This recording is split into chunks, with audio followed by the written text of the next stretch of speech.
Ik ben Kok Petersen, vrijwilliger van de kerk in Loppersum. We zijn in Loppersum, in de Petrus en Pauluskerk. De kerk is nu helemaal ingepakt zoals je ziet. Alles is in plastic verpakt, omdat begin maart gaan ze beginnen met de restauratie van de gewelven. Die gaan dan de schilderingen restaureren en de scheuren die er in het gewelf zitten dichtmaken. De kerk is gewoon opengesteld als mensen aan het werk zijn. En we maken een tentoonstelling waarop te zien is wat je nu niet ziet.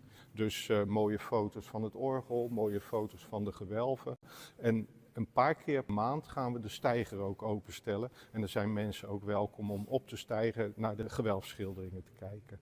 Ik denk dat het misschien zelfs leuker is om nu te komen in deze periode dan als alles weer opgeruimd is. Omdat je nu echt ziet wat er gebeurt. Je ziet dadelijk mensen aan het werk in de gewelven. Nou ja, en je ziet gewoon wat het betekent om zo'n kerk te moeten onderhouden.